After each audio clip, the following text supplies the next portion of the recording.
ദൈവനാമത്തിന് മഹത്വം ഉണ്ടാകട്ടെ. ഇസ്രായേലിനെ തൻ്റെ രാജ്യം പുനഃസ്ഥാപിക്കുന്നതിനെക്കുറിച്ച് ശിഷ്യന്മാർ യേശുവിനോട് ചോദിച്ചപ്പം അത് നിങ്ങൾ അറിയേണ്ട കാര്യമില്ല, എന്നാൽ നിങ്ങൾ അറിയേണ്ട ഏറ്റവും പരമപ്രധാനമായ മറ്റൊരു കാര്യമുണ്ട് എന്ന് വെളിപ്പെടുത്തിക്കൊണ്ട് അപ്പോസ്തല പ്രവൃത്തി 1-ാം അധ്യായം അതിൻ്റെ 8-ാം വാക്യത്തിലൂടെ യേശു പറയുന്ന ആ വചനത്തെ ചിന്തിച്ചുകൊണ്ട് ഇന്ന് നമുക്ക് മുന്നോട്ട് പോകാം. നമ്മൾ ഈ ഒരു സെഗ്മെൻറ്റിൽ ചിന്തിക്കുന്നത് അപ്പസ്തോലന്മാരുടെ പ്രവൃത്തിയും ഇന്ന് ക്രിസ്ത്യാനികളെന്ന് അഭിമാനിക്കുന്ന നമ്മളുടെ പ്രവൃത്തിയും കൂടെ ഒന്ന് തുലനം ചെയ്തു നോക്കി അന്ന് അവരുടെ ചിന്തകളും അവരുടെ വിശകലനങ്ങളും അവരുടെ പ്രവൃത്തികളും നമ്മളുടെ പ്രവൃത്തികളും കൂടെ മുന്നോട്ട് പോകുമ്പം രണ്ടും ഒരേ നാണയത്തിൻ്റെ രണ്ട് വശങ്ങളായിട്ടാണോ മുന്നോട്ട് പോകുന്നത്, അതെയോ അതിൽ നിന്നും വലിയ വ്യത്യാസങ്ങൾ നമുക്കുണ്ടോ എന്നൊന്ന് പരിശോധിക്കുക എന്നുള്ളതാണ് പ്രധാനപ്പെട്ട ഉദ്ദേശം. നിങ്ങൾ നോക്കുക, അപ്പോസ്തല പ്രവൃത്തി 1-ാം അധ്യായം അതിൻ്റെ 8-ാം വാക്യത്തിൽ കർത്താവ് പറയുക, എന്നാൽ പരിശുദ്ധാത്മാവ് നിങ്ങളുടെ മേൽ വന്നു കഴിയുമ്പോൾ നിങ്ങൾ ശക്തി പ്രാപിക്കും, ജെറുസലേമിലും യൂദയായ മുഴുവനിലും സമരിയായാലും ഭൂമിയുടെ അതിർത്തികൾ വരെയും നിങ്ങൾ എനിക്ക് സാക്ഷികളായി മാറും. ഒറ്റ വാക്യത്തിൽ വളരെ വ്യക്തതയോടുകൂടെ ഒരു ശക്തിയെക്കുറിച്ചും പരിശുദ്ധാത്മാവിനെക്കുറിച്ചും ഉന്നതങ്ങളിൽ ലഭിക്കുന്ന ദൈവത്തിൻ്റെ അനുഗ്രഹത്തെക്കുറിച്ചും അതിൽ ലഭിക്കുന്ന ഫലങ്ങൾ, അങ്ങനെ ലഭിച്ചാൽ ഉണ്ടാകുന്ന ഫലങ്ങളെക്കുറിച്ചും യേശു വ്യക്തമായി നമ്മളോട് വെളിപ്പെടുത്തുകയാണ്. ഇവിടെ ഈ പരിശുദ്ധാത്മാവിന് നൽകപ്പെടുമെന്ന് പറയപ്പെടുന്ന വ്യക്തികൾ ആരോടാണിത് പറയപ്പെടുന്നത്? നമുക്കറിയാം, അവിടെ പത്രോസുണ്ട്, യോഹന്നാനുണ്ട്, യാക്കോബുണ്ട്, ശിഷ്യന്മാരെല്ലാവരും ഉണ്ട്. ഈ ശിഷ്യ സമൂഹത്തെ കർത്താവ് ഒരു പ്രാവശ്യം പരിശുദ്ധാത്മാവിൻ്റെ നിയന്ത്രണത്തിൽ ശുശ്രൂഷയ്ക്കായിട്ട് അയച്ചതാണ്. നമ്മൾ നോക്കുക, ലൂക്കാ സുവിശേഷം 10-ാം അധ്യായമൊക്കെ കാണുമ്പം അവൻ 72 പേരെ അയക്കുന്നു, ദൈവം 12 പേരെ അയക്കുന്നു. ഇവിടെ എല്ലാം നമ്മൾ കാണുന്നുണ്ട് പരിശുദ്ധാത്മാവിൻ്റെ ശക്തിയാൽ അവർ സുവിശേഷം പ്രസംഗിക്കുകയും അത്ഭുതങ്ങളും അടയാളങ്ങളും ചെയ്യുകയും ചെയ്തു, പിശാചുക്കളെ ബഹിഷ്കരിക്കുകയും ചെയ്തു. അപ്പോൾ പരിശുദ്ധാത്മാവിൻ്റെ വൻ പ്രവർത്തികൾ അപ്പസ്തോലന്മാരോട് സംഭവിക്കുന്നത് 12 പേരെ അയച്ചപ്പോഴും 72 പേരെ അയച്ചപ്പോഴും ശക്തമായ പ്രവർത്തനങ്ങൾ നമ്മൾ ബൈബിളിൽ കാണുന്നുണ്ട്. അപ്പോൾ ഇതെല്ലാം കണ്ടതിന് ശേഷവും വീണ്ടും യേശു വന്ന് അവരിൽ ഊതി എന്ന് പറയുന്നുണ്ട്. അവരിൽ ഊതി അവർക്ക് പരിശുദ്ധാത്മാവിനെ നൽകി എന്നുള്ളത് നമുക്കറിയാം. എന്നാൽ അതിന് ശേഷവും പറയുകയാണ്, നിങ്ങൾ ഉന്നതങ്ങളിൽ നിന്ന് ശക്തി ലഭിച്ചിട്ടല്ലാതെ നിങ്ങൾ മുന്നോട്ട് പോകരുത്. അപ്പോൾ പരിശുദ്ധാത്മാവെന്ന ദാനവും ഒരു ശക്തിയെക്കുറിച്ചും കർത്താവ് നമ്മളെ പഠിപ്പിക്കുക. ഇത് രണ്ടും സെപ്പറേറ്റ് ചെയ്ത് മനസ്സിലാക്കുകയും തിരിച്ചറിയുകയും ചെയ്യുമ്പോഴാണ് ഒരുവൻ യഥാർത്ഥ ക്രിസ്തുവിൻ്റെ സാക്ഷി അല്ലെങ്കിൽ ക്രിസ്ത്യാനിയാകുന്നുള്ളൂ. ഇതാകാത്തവൻ ഒരിക്കലും ക്രിസ്തുവിൻ്റെ സാക്ഷിയാകത്തില്ല, പകരം ഏതെങ്കിലും ഒരു ഡിനോമിനേഷനിൽ അംഗത്വം പ്രാപിക്കാൻ പറ്റും. അതായത് നമ്മൾ ഈ ചില പാർട്ടികളുടെ അംഗത്വം കിട്ടുന്നുണ്ടല്ലോ, 1 രൂപ കൊടുത്ത് പാർട്ടിയുടെ ഒരു സ്ലിപ്പ് വാങ്ങിച്ചൊരു കൂപ്പൺ വാങ്ങിച്ച് പേരെഴുതി കൊടുത്തു. അവൻ പറയും, നാളെ ഞാൻ ഇന്ന പാർട്ടിയുടെ അംഗത്വമുള്ളവനാണ്. എന്നാൽ ചില പാർട്ടികളുണ്ട് അങ്ങനെയല്ല, കൃത്യമായ മാനദണ്ഡങ്ങൾ പാലിച്ചിട്ട് മാത്രം പാർട്ടിയുടെ അംഗത്വം കൊടുക്കുന്ന രീതികളുണ്ട്. എന്ന് പറയുന്നത് പോലെ നമ്മൾ എന്തെങ്കിലും ഒരു കാര്യം ചെയ്ത് ഏതെങ്കിലും ഒരു വിശുദ്ധ ഡിനോമിനേഷൻ്റെ അംഗമായതുകൊണ്ട് മാത്രം കാര്യമില്ല. പരിശുദ്ധാത്മാവിനെ സ്വീകരിച്ച് ശക്തി പ്രാപിച്ചാലേ ദൈവം സ്വർഗത്തിൽ നിന്നെ സാക്ഷിയാക്കി അല്ലെങ്കിൽ ദൈവ പൈതലാക്കി അവിടെ മുദ്രയിടപ്പെടത്തുള്ളൂ, ദൈവരാജ്യത്തിൽ നീ ചേർക്കപ്പെടത്തുള്ളൂ. അതല്ലെങ്കിൽ ഈ ഭൂമിയിലെ ഏതെങ്കിലും ഒരു ചർച്ചിൻ്റെ മെമ്പറായിരിക്കും നീ. കൃത്യമായ ഞായറാഴ്ച നിനക്ക് കുർബാനയ്ക്ക് പോകാം, കുർബാന സ്വീകരിക്കുക, പ്രാർത്ഥനകൾക്കും മറ്റു കാര്യങ്ങൾക്കും എല്ലാം പങ്കെടുക്കാം, വിവാഹവും മരണവും മറ്റു കൂദാശകളും എല്ലാം അതിൻ്റെ കൂടെ പങ്കെടുക്കാൻ പറ്റും. പക്ഷെ അതുകൊണ്ടൊന്നും ഒരുവനും ദൈവരാജ്യം പ്രാപിക്കത്തില്ല എന്ന് വ്യക്തമായി വചനം പറയുകയാണ്. ഇതാ, ഉന്നതങ്ങളിൽ നിന്ന് ശക്തി ലഭിച്ചിട്ടല്ല നിങ്ങൾ പട്ടണം വിട്ടു പോകരുത്. കാരണം ഇതിനു മുൻപും അപ്പസ്തോലന്മാർ പ്രവർത്തിച്ചിട്ടും ശക്തമായ ഉപയോഗിക്കപ്പെട്ടിട്ടും ദൈവീകമായ പ്രവർത്തികൾ അവരിലൂടെ നടന്നിട്ടും അവരെയൊന്നും ദൈവ പൈതലെന്നോ ക്രിസ്ത്യാനി എന്നോ ദൈവത്തിൻ്റെ സഭയിലെ അംഗങ്ങളെന്നോ വിളിക്കാൻ കഴിയാത്തവണ്ണം അവർ പുറത്തുപോയി എന്നുള്ളത് കർത്താവിന് വ്യക്തമായിട്ട് അറിയാം. അതുകൊണ്ടാണ് കർത്താവ് പറഞ്ഞത്, ഉന്നതങ്ങളിൽ നിന്നും ശക്തി ലഭിച്ചിട്ടല്ലാതെ മുന്നോട്ട് പോകരുത് എന്ന് പറഞ്ഞിരിക്കുന്നത്. യേശു ശിഷ്യന്മാരോട് പറയുക, അല്ലയോ പത്രോസേ, അല്ലയോ യാക്കോബേ, യോഹന്നാനെ, നിങ്ങൾ ഒരുപക്ഷെ 72 പേരെ അയച്ചപ്പോഴും 12 പേരെ അയച്ചപ്പോഴും പരിശുദ്ധാത്മാവിൽ നിങ്ങൾ പ്രവർത്തിച്ചു, പിശാചുക്കളെ പോലെ നിങ്ങൾ ബഹിഷ്കരിച്ചു. പക്ഷേ അതിലല്ല നിങ്ങൾ സന്തോഷിക്കേണ്ടത്. നിങ്ങൾ സന്തോഷിക്കുക, സ്വർഗത്തിൽ പേരെഴുതപ്പെടുന്നതിൽ നിങ്ങൾ സന്തോഷിക്കണം. അങ്ങനെ സ്വർഗത്തിൽ പേരെഴുതപ്പെടണമെങ്കിൽ ഉന്നതങ്ങളിൽ നിന്നും ശക്തി പ്രാപിച്ചേ മതിയാകൂ, അല്ലെങ്കിൽ നഷ്ടം പെട്ടു പോകുമെന്ന് വ്യക്തമായി. കാരണം യൂദാസ് ഇതേ പ്രവൃത്തി ചെയ്ത വ്യക്തിയാണ്, ഇതേ കാര്യങ്ങളെല്ലാം ചെയ്തതാണ്. പക്ഷേ ആ യൂദാസിൻ്റെ അനുഭവിക്കേണ്ട ദൈവരാജ്യം അവൻ നഷ്ടപ്പെടുത്തിയെന്ന് വചനത്തിൽ നമ്മൾ കാണുകയാണ്. അതുകൊണ്ട് ശിഷ്യന്മാരോട് വ്യക്തമായിട്ട് പറയുകയാണ്, നഷ്ടപ്പെടരുത്, നഷ്ടത്തിലേക്ക് നിങ്ങൾ പോകരുത്, പകരം നിങ്ങൾ ദൈവരാജ്യം പ്രാപിക്കണം. അതിനുണ്ട് ഉന്നതങ്ങളിൽ നിന്നും ശക്തി ലഭിക്കാൻ നിങ്ങൾ ഒരുമിച്ചായിരിക്കണം, പ്രാർത്ഥിക്കണം. ഈ കഴിഞ്ഞ ദിവസങ്ങളിൽ ഞാനൊരു വീഡിയോ കണ്ടു. പ്രിയപ്പെട്ട ഫാദർ മഞ്ഞാക്കലച്ഛൻ്റെ ഒരു വീഡിയോ ആണ്. അച്ഛൻ്റെ വീഡിയോയിൽ സത്യം പറഞ്ഞാൽ വലിയ സങ്കടം തോന്നി, വലിയ വേദന തോന്നി. അച്ഛൻ ഒരുപാട് കാര്യങ്ങൾ നല്ല രീതിയിൽ വചനത്തെക്കുറിച്ച്, ദൈവവചനത്തെക്കുറിച്ച് നല്ല കാര്യങ്ങൾ ഒത്തിരി തൻ്റെ ശിഷ്യ സമൂഹത്തോട് അല്ലെങ്കിൽ ക്രിസ്തീയ സമൂഹത്തോട് കത്തോലിക്ക സമൂഹത്തോട് ഒത്തിരി വീഡിയോകളിലൂടെ അച്ഛൻ തുറന്നു പറയുന്നുണ്ട്. അച്ഛൻ ആ വീഡിയോയിൽ വളരെ വ്യക്തമായിട്ട് തുറന്നു പറയുന്നൊരു കാര്യം, ഞാൻ കുറേ കാലമായി തുറന്നു പറയാതിരിക്കുന്നൊരു കാര്യം ഇന്ന് ഞാൻ നിങ്ങളോട് തുറന്നു പറയുകയാണ്. മക്കളെ, സഭ നശിച്ചു. കേരളത്തിലെ സഭ പൂർണ്ണമായും നശിച്ചു എന്നുള്ളത് നിങ്ങൾ ഇനിയെങ്കിലും തിരിച്ചറിയുക, ഇനിയെങ്കിലും കണ്ണു തുറക്കുക, ഇനിയെങ്കിലും സഭയുടെ നാശത്തെ നിങ്ങൾ തിരിച്ചറിയുക. അപ്പോഴും നമ്മൾ ഇവിടെ നിന്ന് വീരവീരം ഘോരഘോരം പ്രഘോഷിക്കുക, ഇരുമ്പാണിമേൽ തൊഴിക്കരുത്. കാരണം കത്തോലിക്ക സഭ, കേരള സഭ, ഞങ്ങളായിരിക്കുന്ന സഭ അത് ഇരുമ്പാണിയാണ്, ഇതുമൊന്നും തൊഴിച്ചിട്ട് കാര്യമില്ല. അച്ഛനും അത് തന്നെ പറയുന്നത്, ഇതുമ തൊഴിക്കലും നിങ്ങൾ നിർത്തണം. നിങ്ങളെ ഒരിക്കലും ദൈവത്തിൻ്റെ സഭയുടെ അംഗങ്ങളായി പോലും കൂട്ടുന്നില്ല. അതാണ് അച്ഛൻ പറഞ്ഞിരിക്കുന്നത്. അതായത് ദൈവത്തിൻ്റെ ആത്മാവില്ലാത്തവൻ, റോമാലേഖനം അതിൻ്റെ 8-ാം അധ്യായം അതിൻ്റെ 9-ാം വാക്യം പറയാം, ക്രിസ്തുവിൻ്റെ ആത്മാവില്ലാത്തവൻ ക്രിസ്തുവിനുള്ളവനല്ല. അവൻ ക്രിസ്തുവിനില്ല, ക്രിസ്തുവിലല്ല, അവൻ ക്രിസ്ത്യാനിയല്ല.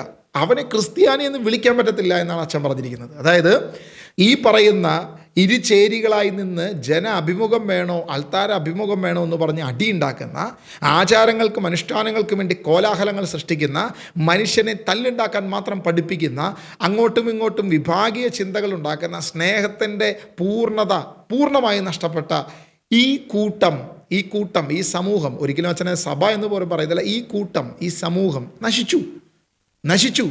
അവരെ ക്രിസ്ത്യാനികൾ എന്ന് പോലും വിളിക്കരുത് എന്നാണ് അച്ഛൻ പറഞ്ഞിരിക്കുന്നത്. അച്ഛൻ പറയുന്ന എല്ലാ കമൻറ്റുകൾക്കും ഞാൻ സപ്പോർട്ട് ചെയ്യല്ല.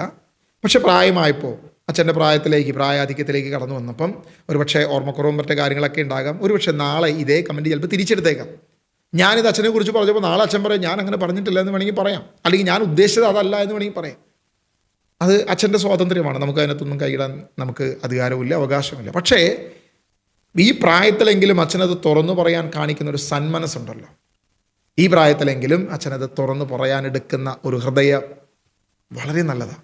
കാരണം അച്ഛനത് ഓപ്പണായിട്ട് പറയുക, ഈ തല്ലുണ്ടാക്കുന്ന, ഈ ബഹളമുണ്ടാക്കുന്ന, ഈ പണത്തിന് വേണ്ടി, അധികാരങ്ങൾക്ക് വേണ്ടി, അവകാശങ്ങൾക്ക് വേണ്ടി, സ്വന്തം മേൽക്കോയ്മയ്ക്ക് വേണ്ടി മാത്രം ഇങ്ങനെ മുന്നോട്ട് പോകുന്ന ഈ രീതി ശരിയല്ല. നിങ്ങളെ ക്രിസ്ത്യാനികളെന്ന് പോലും വിളിക്കാൻ കൊള്ളത്തില്ല. സഭ നശിക്കുന്നു മക്കളെ, തകരുന്നു. നിങ്ങൾക്കിതിനെക്കുറിച്ച് വല്ല ആകുലതയുണ്ടോ എന്നാണ് അച്ഛൻ ചോദിക്കുന്നത്. മണിക്കൂറുകളോളം അച്ഛൻ നിന്ന് വിശുദ്ധ കുർബാനയ്ക്ക് മുൻപിൽ നിന്ന് പ്രാർത്ഥിക്കുമെന്നാണ് അച്ഛൻ്റെ സാക്ഷ്യത്തിൽ പറഞ്ഞിരിക്കുന്നത്. നമ്മൾ എന്തുകൊണ്ട് പ്രാർത്ഥിക്കാൻ കഴിയുന്നില്ല? നമുക്കെന്തുകൊണ്ട് പ്രവർത്തിക്കാൻ കഴിയുന്നില്ല? ക്രിസ്തുവിൻ്റെ ശിഷ്യനായി മാറാൻ കഴിയുന്നില്ല എന്ന് നമ്മൾ സ്വയം ഒന്ന് പരിശോധിച്ച് നോക്കുക. അപ്പസ്തോലന്മാരെങ്ങനെയായിരുന്നു? യൂദാസിൻ്റെ പിന്നാലെ പോയി യൂദാസിനെ തകർക്കാനോ നശിപ്പിക്കാനോ ഒരു അപ്പസ്തോലനും നിന്നില്ല. കാരണം ദൈവവിധി എന്താണോ അതാകട്ടെ. എന്നാൽ ക്രിസ്തുവിൻ്റെ ശരീരത്തെ നശിപ്പിക്കുന്ന ഇത്തരം പ്രബോധനങ്ങൾക്ക്, തെറ്റായ രീതികൾക്കെതിരെ ശക്തമായ അപ്പസ്തോലന്മാർ വാക്കുകൊണ്ട് അവരുടെ വാളെടുത്തതായി ദൈവവചനം നമ്മളെ പഠിപ്പിക്കുക, അല്ലെങ്കിൽ ചരിത്രം നമ്മളെ പഠിപ്പിക്കുക. ലേഖനങ്ങളിലൂടെ കൃത്യമായി തെറ്റായ പ്രബോധനങ്ങൾക്കെതിരെ ശക്തമായി വാളെടുത്ത ശിഷ്യന്മാരെ നമുക്ക് കാണാൻ പറ്റുക. ഇന്ന് ഞാനും നിങ്ങളോട് പറയുന്നത് ഇതേ വിഷയം തന്നെയാണ്. ക്രിസ്തീയ സഭ നശിച്ചുകൊണ്ടിരിക്കുന്നു. പ്രത്യേകിച്ച് കേരളത്തിലെ സഭ വിശ്വാസത്തിൻ്റെ പൂർണ്ണതയിൽ നശിച്ചുകൊണ്ടിരിക്കുന്നു.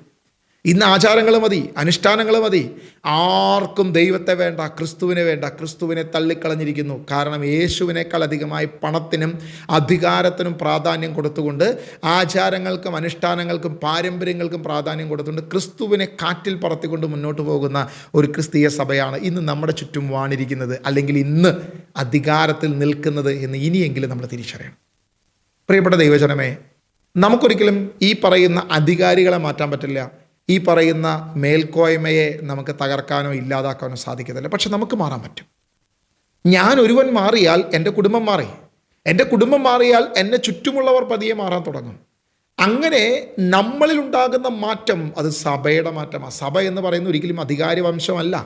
ഈ പുരോഹിതവർഗമാണ് സഭ എന്ന് ആരെങ്കിലും തെറ്റിദ്ധരിച്ചിരിക്കുന്നെങ്കിൽ ഇനിയെങ്കിലും ആ തെറ്റിദ്ധാരണ മാറ്റണം. സഭ എന്ന് പറയുന്നത് നമ്മൾ ഓരോരുത്തരും അടങ്ങുന്നവരാണ്. ഞാൻ എപ്പോഴും അഭിമാനത്തോടെ പറയും ഞാനൊരു കത്തോലിക്കനാണെന്ന് പറയുന്നതിൻ്റെ കാരണം, ഈ കത്തോലിക്ക സഭയിലുള്ള പുഴുക്കുത്തുകളോ തെറ്റുകളോ തിന്മകളോ മാറ്റപ്പെടുകയും സഭ വിശുദ്ധീകരിക്കപ്പെടുകയും ചെയ്യണമെന്ന് ആഗ്രഹിക്കുന്നുണ്ടാണ് ഞാനത് പറയുന്നത്. പ്രിയമുള്ളവരെ, നമ്മളാണ് സഭ, വിശ്വാസികളാണ് സഭ.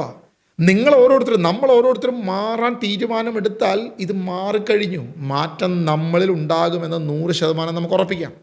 കാരണം ദൈവവചനം പറയുകയാണ്, റോമാലേഖനം 8-ാം അധ്യായം 9-ാം വാക്യം, ക്രിസ്തുവിൻ്റെ ആത്മാവില്ലാത്തവൻ ക്രിസ്തുവിനുള്ളവനല്ല. അവനെ ക്രിസ്ത്യാനി എന്ന് വിളിക്കാൻ പറ്റത്തില്ല. അവൻ ക്രിസ്തുവിൻ്റെ അല്ല, അവൻ മറ്റേ ആരോ ആണ്. അവൻ സഭയിലെ അംഗമല്ല, അവൻ ദൈവ പൈതലല്ല, ദൈവസഭയുമായിട്ട് അവന് യാതൊരുവിധ ബന്ധവുമില്ല എന്ന് വ്യക്തമായിട്ട് നമ്മൾ തിരിച്ചറിയണം. നമ്മൾ ബോധ്യം വരണമെന്ന് ദൈവനാമത്തിൽ ഞാൻ നിങ്ങളോട് അപേക്ഷിക്കുക. യേശു ശിഷ്യന്മാരോട് വ്യക്തമായിട്ട് പറഞ്ഞു, നിങ്ങൾ കാത്തിരിക്കണം. നിങ്ങൾ ഉന്നതങ്ങളിൽ ശക്തി ലഭിക്കാൻ വേണ്ടി കാത്തിരിക്കണം. നിങ്ങൾ ആത്മാവിലും സത്യത്തിലും ആരാധിക്കുന്ന ഒരു സമൂഹമായി മാറണം. പരിശുദ്ധാത്മാവിനെ സ്വീകരിക്കണം. ആ പരിശുദ്ധാത്മാവിനും ശക്തിയും വന്നു കഴിയുമ്പോൾ, എന്നേക്കും നിങ്ങളിൽ നിലനിൽക്കുന്ന സഹായകനായ പരിശുദ്ധാത്മാവ് നിങ്ങളിൽ വന്നു കഴിയുമ്പോൾ, ശക്തി നിങ്ങളിൽ വന്നു കഴിയുമ്പോൾ ഒരു പ്രധാനപ്പെട്ട വിഷയമുണ്ടാകും. ഒന്ന്, നിങ്ങൾ ജെറുസലേമിലും, രണ്ട്, യൂദയായാലും, നിങ്ങൾ സമരിയായാലും, ഭൂമിയുടെ അറ്റം വരെ നിങ്ങൾ ക്രിസ്തുവിന് സാക്ഷികളാകും. എന്താണ് ക്രിസ്തുവിന് സാക്ഷിയാകുക? തങ്ങൾ അനുഭവിച്ച ക്രിസ്തുവിനെ കുറിച്ച് മറ്റുള്ളവരോട് പറയുക. ഇന്ന് ക്രിസ്ത്യാനി എത്ര പേര് ക്രിസ്തുവിനെ കുറിച്ച് പറയാൻ താല്പര്യമുള്ളവരുണ്ട്? ഒന്ന് പ്രൈസ്തലോട് പറഞ്ഞു കഴിഞ്ഞാൽ നീ ബന്ധക്കുസ്തായെന്ന് ചോദിക്കുന്നവരാണ് നമ്മുടെ ചുറ്റും. ഒന്ന് ഈശോമിശിഹായ്ക്ക് സ്തുതിയായിരിക്കണേ പറഞ്ഞാൽ അച്ഛനാവും പോയോ, സെമിനാരിൽ പോയോ എന്ന് ചോദിക്കുന്നവരാണ് നമ്മുടെ ചുറ്റും. പരസ്പരം അവഹേളിക്കുന്ന, ക്രിസ്തുവിനെ കുറിച്ച് സാക്ഷ്യം പറയാൻ പോലും താല്പര്യമില്ലാത്തവരാണ് ഇന്ന് ക്രിസ്ത്യാനിയിൽ ഏറ്റവും ഏറിയ പങ്കും. ദൈവവചനമോ ബൈബിളോ ഒരുവൻ്റെ കയ്യിലിരിക്കുന്ന കണ്ടു കഴിഞ്ഞാൽ അവൻ അപ്പം പാസ്റ്ററാക്കി പെന്തക്കുസ്താക്കി മാറ്റുന്ന ഒരു തലമാണ് ഇന്നത്തെ കാലഘട്ടം. എന്നാൽ ഏതെങ്കിലും ഒരു വിഗ്രഹമോ ഒരു ഫോട്ടോയോ കളിയിലൊരു കൊന്തയോ മാലയോ അല്ലെങ്കിൽ ഒരു കാശുരൂപമോ ഇതൊക്കെ കയ്യിലിരിക്കുന്നെങ്കിൽ അവനാണ് യഥാർത്ഥ ക്രിസ്ത്യാനി. ഏതെങ്കിലും ഒരുവൻ്റെ കാറിൽ ഒരു ബൈബിൾ വചനം എഴുതി വെച്ചിരിക്കുന്നത് കണ്ടാൽ അപ്പം ചോദിക്കും നീ പെന്തക്കുസ്തായെന്ന് ചോദിക്കും. അല്ല, നേരെ ഒരു കൊന്തയോ അല്ലെങ്കിൽ ഏതെങ്കിലും ഒരു വിഗ്രഹമോ ഇരിക്കുകയാണെങ്കിൽ കത്തോലിക്കനാണല്ലേ എന്ന് പറഞ്ഞ് വളരെ സന്തോഷത്തോടെ മറ്റൊരു കത്തോലിക്കനെ അഭിസംബോധന ചെയ്യുന്നത് നമുക്ക് കാണാൻ പറ്റും.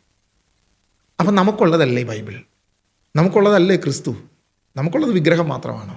നമ്മൾ സ്വയം ചിന്തിക്കണം പ്രിയമുള്ളവരെ. നമ്മൾ സ്വയം ചിന്തിക്കണം. നമ്മൾ സാക്ഷികളാകേണ്ടത് ഈ വിഗ്രഹത്തെ പ്രചരണം നടത്തിയിട്ടാണോ, ഈ വിഗ്രഹങ്ങളെ കച്ചവടം നടത്തിയിട്ടാണോ നമ്മൾ സാക്ഷികളാകേണ്ടത്? നോ, വിഗ്രഹമല്ല ക്രിസ്തുവിനെ സാക്ഷ്യപ്പെടുത്തേണ്ടത്, നമ്മളാണ് സാക്ഷ്യപ്പെടുത്തേണ്ടത്. നമ്മളെല്ലാ ചുമതലയും വിഗ്രഹത്തിന് കൈമാറി. കുരുക്കഴിക്കുന്ന മാതാവ് പോയി യേശുവിനെ സാക്ഷ്യപ്പെടുത്തട്ടെ. ഉറങ്ങുന്ന ഔസേപ്പിതാവ് കിടന്നുറങ്ങിക്കൊണ്ട് യേശുവിനെ സാക്ഷ്യപ്പെടുത്തട്ടെ. ഈ ഔസേപ്പിതാവിൻ്റെയും അല്ലെങ്കിൽ ഈ കുരുക്കഴിക്കുന്ന മാതാവിനെയും ഇങ്ങനെയുള്ള പലവിധ വിഗ്രഹങ്ങളുടെ പിന്നാലെയായി നമ്മൾ ആശ്രയം. ഇതിനെ പ്രചരിപ്പിക്കുക, ഇതിൻ്റെ പ്രചാരകരായി നമ്മൾ മാറിക്കഴിഞ്ഞു. ക്രിസ്തീയ വിഗ്രഹങ്ങളുടെ പ്രചാരകരായി ക്രിസ്ത്യാനി മാറിക്കഴിഞ്ഞു. ഇപ്പം നമുക്ക് കേരളത്തിൽ വന്നിരിക്കുന്ന പുതിയൊരു പ്രചാരമാണ് കൃപാസനം. ഒരു കൃപാസനം പത്രം പ്രചരിപ്പിക്കുക. ആ കൃപാസനം പത്രത്തിൽ നടന്ന അല്ലെങ്കിൽ അവിടെ നടന്ന ചില അത്ഭുതങ്ങൾ മാത്രം പ്രചരിപ്പിക്കുക. യേശു ക്രിസ്തുവിനെ പ്രചരിപ്പിക്കണമെന്നോ, യേശുവിന് സാക്ഷിയാകണമെന്നോ, യേശു ക്രിസ്തുവിനെ കൊടുക്കണമെന്നോ ഇവിടെ ആർക്കും ഒരു താല്പര്യമില്ല, ഒരു ആഗ്രഹമില്ല. എന്നാൽ അപ്പസ്തോലന്മാർ അങ്ങനെ ആയിരുന്നില്ല എന്ന് തിരിച്ചറിയണം നമ്മൾ. അപ്പസ്തോലന്മാർ ക്രിസ്തുവിനെ പ്രഘോഷിക്കുന്നവരായിരുന്നു, യേശുവിൻ്റെ സാക്ഷിയായിരുന്നു അവർ, യേശുവിനെ സാക്ഷ്യപ്പെടുത്തുന്നവരായിരുന്നു അവർ. അല്ലാതെ ഏതെങ്കിലും ഒരു വിഗ്രഹത്തെ സാക്ഷ്യപ്പെടുത്തുന്നവരല്ലായിരുന്നു അവർ എന്ന് ഇനിയെങ്കിലും നമ്മൾ തിരിച്ചറിയണം. ക്രിസ്തുവിൻ്റെ സാക്ഷിയാകാൻ വിളിക്കപ്പെട്ടവരാണ് നമ്മൾ. 4 സ്ഥലമാണ് പറഞ്ഞത്. 1 ജെറുസലേം, 2 യൂദയ, 3 സമരിയ, ഭൂമിയുടെ അറ്റം വരെ. ഇവിടെ ഈ 4 കാര്യങ്ങൾ യേശു നമ്മളോട് പറയുമ്പോഴും ലോകം മുഴുവൻ ക്രിസ്തുവിന് സാക്ഷികളാകണമെന്ന് വ്യക്തമായിട്ട് നമ്മളെ പഠിപ്പിച്ചു. ജെറുസലേം മാത്രമല്ല ക്രിസ്തുവിന് സാക്ഷിയാകേണ്ടത്.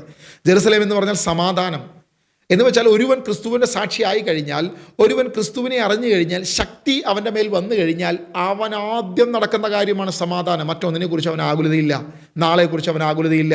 ജയിക്കുമോ തോക്കുമോ ജോലി കിട്ടുമോ നാളെ എന്ത് സംഭവം ഒന്നിനെക്കുറിച്ച് അവൻ ആകുലപ്പെടുന്നില്ല. അവൻ്റെ ഭൗതികമായ ലൗകികമായ നേട്ടത്തെക്കുറിച്ചോ ഈ ലോകത്തിൻ്റെ സുഖങ്ങളോ സന്തോഷത്തെക്കുറിച്ചോ അല്ല അവൻ ആകുലപ്പെടുന്നത്. പകരം അവൻ ക്രിസ്തുവിനെ ഓർത്തും സഭയെ ഓർത്തും സഹോദരങ്ങളെക്കുറിച്ചും ആകുലപ്പെടും. അല്ലാതെ മറ്റൊന്നിനെക്കുറിച്ച് അവൻ ആകുലതയില്ല. അവൻ ക്രിസ്തുവിൻ്റെ സമാധാനം ജെറുസലേം അവൻ്റെ ഉള്ളിൽ വരും. നിങ്ങൾ ജെറുസലേമിലും, അടുത്ത് പറയുക യൂദയ. വളരെ വ്യക്തമായിട്ട് യൂദയയെക്കുറിച്ച് ഉൽപ്പത്തി പുസ്തകം 28-ാം അധ്യായം നമ്മളോട് പറയുന്നൊരു കാര്യമുണ്ട്. യൂദ എന്ന പേര് അവനിട്ടു. കാരണം ദൈവത്തെ സ്തുതിക്കുന്നു. ദൈവം സ്തുതിക്ക് യോഗ്യനാണ്. യഹോവ സകല സ്തുതികൾക്കും സകല മഹത്വത്തിനും യോഗ്യനാണ് എന്ന് പറഞ്ഞുകൊണ്ട് യൂദ എന്ന് പേരിട്ടു. എന്നുവെച്ചാൽ സ്തുതിക്കുന്ന, പ്രൈസ് ദി ലോർഡ്, ദൈവത്തെ സ്തുതിക്കേണ്ടവരാണ് ക്രിസ്ത്യാനി എന്ന ബോധ്യം അവനുണ്ടാവും. പ്രാർത്ഥിക്കാൻ തുടങ്ങും, ദൈവത്തെ ആരാധിക്കാൻ തുടങ്ങും. അവനൊരു വിഗ്രഹത്തിനെയും ആചാരങ്ങളുടെയും അനുഷ്ഠാനങ്ങളുടെയും പിന്നാലെ പോകത്തില്ല. അവൻ ദൈവത്തെ സ്തുതിക്കും. ശക്തി വരണം ഈ 2 കാര്യം ഉണ്ടാവണമെങ്കിൽ. 3 സമരിയ, അവൻ കാവൽ ഗോപുരമായിരിക്കും. അവൻ കാവൽക്കാരനായിരിക്കും. ഓരോ ക്രിസ്ത്യാനിയുടെയും സ്വന്തം സഹോദരൻ്റെ സഭയുടെ സമൂഹത്തിൻ്റെ കാവൽക്കാരനായി അവൻ മാറും. എനിക്കുണ്ട വേദന, എനിക്കുണ്ട ദുഃഖം. കാരണം എൻ്റെ ചുറ്റുമുള്ള കത്തോലിക്കരായിട്ടുള്ള സഹോദരങ്ങൾ അനേകർ നശിച്ചു പോകുന്നു, വിഗ്രഹത്തിൽ ആശ്രയിച്ച് മുന്നോട്ട് പോകുന്നു, ദൈവത്തെ മറന്നു പോകുന്നു, മൂലക്കല്ലായി ക്രിസ്തുവിനെ തള്ളിക്കളയുന്നു എന്നൊരു ബോധ്യം, ഒരു ചിന്ത എന്നെ ആകുലപ്പെടുത്തുന്നുണ്ടാ നിരന്തരമായിരുന്ന് വീഡിയോ ചെയ്യുന്നത്. നിങ്ങളോട് ഇത് വിളിച്ചു പറയുന്നത് പരസ്യമായി എൻ്റെ മുഖം കാണിച്ച്, എൻ്റെ പേര് വെളിപ്പെടുത്തി, എൻ്റെ ഇടവക വെളിപ്പെടുത്തി, എൻ്റെ ഡയസിസ് വെളിപ്പെടുത്തി ശക്തമായി ഞാൻ വിളിച്ചു പറയുന്നത് എനിക്ക് സഭയിൽ നിന്നോ എൻ്റെ അധികാരികളിൽ നിന്നോ പ്രതികൂലമില്ലാഞ്ഞിട്ടല്ല. ആ പ്രതികൂലത്തെ ഞാൻ കാര്യമാക്കുന്നില്ല. ലോകത്തിൻ്റെ പ്രതികൂലങ്ങളല്ല എൻ്റെ പ്രശ്നം. ദൈവസഭയുടെ നാശം എന്നെ ആകുലപ്പെടുത്തുന്നു. എൻ്റെ സമൂഹത്തിൻ്റെ നാശം എന്നെ ആകുലപ്പെടുത്തുന്നു. ഞാൻ കാവൽക്കാരനാണ്. കർത്താവ് എന്നെ കാവൽക്കാരനെ നിർത്തിയിരിക്കുക എന്നുള്ളൊരു ബോധ്യം. സമരിയ എന്ന വാക്ക് വ്യക്തമായിട്ട് പറയുകയാണ്. കാവൽ ഗോപുരം. ശത്രു സൈന്യം വരുമ്പോൾ വിളിച്ചു പറയേണ്ടത് ഈ കാവൽ ഗോപുരത്തിൽ സാക്ഷി നിൽക്കേണ്ടവൻ അല്ലെങ്കിൽ കാവൽ നിൽക്കുന്നവനെ വിളിച്ചു പറയും, ഇതാ ശത്രു വരുന്നു, സാത്താൻ അങ്ങേയറ്റം വരെ പ്രവേശിച്ചു എന്ന് മഞ്ഞാക്കലച്ചൻ ശക്തമായി വിളിച്ചു പറയുമ്പോൾ നിങ്ങൾ ഇനിയെങ്കിലും കണ്ണു തുറക്കണം. സഭ നശിക്കുന്നു, സഭ തകർന്നു പോകുന്നു. ഇനിയെങ്കിലും നമ്മൾ തിരിച്ചറിയണം, ക്രിസ്തു മൂലക്കല്ലായി തീർന്ന ക്രിസ്തുവിനെ നമ്മൾ ഏറ്റെടുക്കണം, മറ്റുള്ളത് ഉപേക്ഷിക്കണം, ആദരിക്കണം, വിശുദ്ധരെ ആദരിക്കണം, ബഹുമാനിക്കണം. ഏറ്റവും പരിശുദ്ധയായ പരിശുദ്ധ മാതാവിനെ ബഹുമാനിക്കണം. സ്വർഗത്തിലിരിക്കുന്ന യേശു ക്രിസ്തുവിൻ്റെ അമ്മയായ മാതാവിനെ ഏറ്റവും ബഹുമാനിക്കണം, ഏറ്റവും ബഹുമാനിക്കണം, ബഹുമാനത്തോടെ കാണണം. ഒരു വാക്കുകൊണ്ട് പോലും ഞാൻ നോവിക്കാറില്ല എൻ്റെ യേശുവിൻ്റെ അമ്മയെ. നോവിക്കരുത്. കച്ചവടക്കാരുണ്ടാക്കിയ മാതാവ് എന്ന് പറയുന്നതിനെ ബഹുമാനിക്കത്തില്ല, അത് വ്യക്തമായി ബഹുമാനിക്കത്തില്ലെന്ന് പരസ്യമായി ഞങ്ങൾ പറയുകയും ചെയ്യും. അതിനെതിരെ ശക്തമായി ആദരം തുറന്ന് സംസാരിക്കും. കച്ചവടക്കാരുടെ ഈ മാതാവിൻ്റെ വിഗ്രഹത്തെ എനിക്ക് ഭയമില്ല. പകരം സ്വർഗത്തിലിരിക്കുന്ന യേശുവിൻ്റെ അമ്മയായ മാതാവിനെ ഞാൻ ബഹുമാനിക്കുകയും ചെയ്യും. ഇതായിരിക്കണം നമ്മുടെ മനോഭാവം. ഇതായിരുന്നു അപ്പസ്തോലന്മാരുടെ മനോഭാവം. ഇതാണ് യോഹന്നാൻ ചെയ്തത്. അവനെ സ്വന്തം അമ്മയായി കരുതി മാതാവിനെ യോഹന്നാൻ സ്വഭവനത്തിൽ സ്വീകരിച്ചു എന്ന വചനത്തിൽ എഴുതിയിരിക്കുന്നത്. അങ്ങനെ ബഹുമാനിക്കണം, സ്നേഹിക്കണം. പക്ഷേ മാതാവാണ് ക്രിസ്തുവിൻ്റെ കാര്യം ചെയ്തത് എന്ന് പറയുന്നത് മാതാവിനെ അവഹേളിക്കുന്ന പരിപാടിയാണ്. കൃപാസനം അത് മാതാവാണെന്ന് പറയുന്നത് മാതാവിനെ അവഹേളിക്കുന്ന പരിപാടിയാണ്. അത് നിർത്തണം. നമ്മൾ അത്തരം തിന്മ പ്രവർത്തികൾ നമ്മൾ നിർത്തണം, അല്ലെങ്കിൽ നാശം വളരെയധികം നമ്മുടെ അടുത്ത് കഴിഞ്ഞു എന്ന് നമ്മൾ തിരിച്ചറിയണം. ഇത് തന്നെയാണ് മഞ്ഞാക്കലച്ചൻ വ്യക്തമായിട്ട് നമ്മളോട് പറഞ്ഞതും എന്ന് തിരിച്ചറിയണം. അച്ഛൻ്റെ വീഡിയോ പൂർണ്ണമായി എടുത്തിട്ട് ഒരു വീഡിയോ ചെയ്യണമെന്ന് ആഗ്രഹമുണ്ട്. അടുത്ത ദിവസങ്ങളിൽ അത് ചെയ്യാനായിട്ട് ശ്രമിക്കാം. ഭൂമിയുടെ അറ്റം വരെ, 4ാമത്തെ മേഖല, ജെറുസലേം, യൂദയ, സമരിയ, ഭൂമിയുടെ അറ്റം വരെ. അതായത് നിങ്ങൾ എന്നെ ഭൂമിയുടെ അറ്റം വരെ ഓടിച്ചാലും, എവിടം വരെ എന്നെ ഓടിച്ചാലും എനിക്കൊറ്റ ആശ്രയം ക്രിസ്തു മാത്രമാണ്. ക്രിസ്തുവിലല്ലാതെ ഞാൻ ആശ്രയിക്കത്തില്ല. ദൈവമാണ് എൻ്റെ ആശ്രയം. യേശു മാത്രമേ എൻ്റെ മുൻപിലുള്ളൂ. യേശു അല്ലാതെ മറ്റൊരാശ്രയമില്ല. അത് ഭൂമിയുടെ അറ്റം വരെ പോകേണ്ടി വന്നാലും, എത്ര വലിയ പ്രവാസത്തിലേക്ക് പോകേണ്ടി വന്നാലും, എത്ര വലിയ നാശത്തിലേക്കോ കഷ്ടതയിലേക്കോ പോകേണ്ടി വന്നാലും, ഭൂമിയുടെ അറ്റം വരെ പോകേണ്ടി വന്നാലും ക്രിസ്തുവാണ് ഏക ആശ്രയമെന്ന് പറയുവാനുള്ളൊരു ശക്തി ലഭിക്കും. ഉന്നതങ്ങളിൽ നിന്ന് ശക്തി ലഭിച്ചാലേ ഈ 4 തരത്തിൽ സാക്ഷികളാകാൻ ദൈവം കൃപ നൽകത്തുള്ളൂ എന്ന് ഇനിയെങ്കിലും നമ്മൾ തിരിച്ചറിയണം. ഇനിയെങ്കിലും ഒരു ബോധ്യം വേണം. ക്രിസ്ത്യാനി എന്ന നാമത്തിൽ അഭിമാനിക്കുവാൻ ആരെങ്കിലും തയ്യാറെടുക്കുന്നുണ്ടെങ്കിൽ, ഉന്നതങ്ങളിൽ നിന്ന് ശക്തി ലഭിക്കുവാൻ നിങ്ങൾ തയ്യാറെടുത്ത് പ്രാർത്ഥിച്ച് ദൈവത്തിൻ്റെ ശക്തി പ്രാപിച്ച്, ഇത്തരം കച്ചവടക്കാരിൽ നിന്നും, ഇത്തരം ആട്ടിൻതോലണിഞ്ഞ ചെന്നായ്ക്കളിൽ നിന്നും, ഇത്തരം അധികാരവർഗത്തിൽ നിന്നും സ്വതന്ത്രരായി യേശു എന്ന ഏകരക്ഷകനെ നാഥനായി സ്വീകരിപ്പാൻ, രാജാവായി രക്ഷകനായി സ്വീകരിപ്പാൻ ദൈവം കൃപ നൽകട്ടെ. യേശു ക്രിസ്തുവിൽ ആശ്രയിക്കാം. വിശുദ്ധ ബൈബിൾ തരുന്ന ആ അപ്പസ്തോലിക പാരമ്പര്യത്തിൽ മുന്നോട്ട് പോകാം. അപ്പസ്തോല പാരമ്പര്യങ്ങൾക്ക് വിരുദ്ധമായ സകല പാരമ്പര്യങ്ങളെയും വലിച്ചെറിയാം. യേശുവിനെ കേന്ദ്രീകൃതമായി മുന്നോട്ട് പോകുവാൻ ദൈവം അനുഗ്രഹിക്കട്ടെ. വിശുദ്ധ കുർബാനയിലൂടെ മാത്രം ലഭിക്കുന്ന അനുഗ്രഹം എനിക്ക് മതി എന്ന് പറയുവാൻ, ഒരു വിഗ്രഹവും എനിക്ക് വേണ്ടെന്ന് പറയുവാൻ ദൈവം കൃപ നൽകട്ടെ എന്ന് പ്രാർത്ഥിക്കുന്നു. God bless you.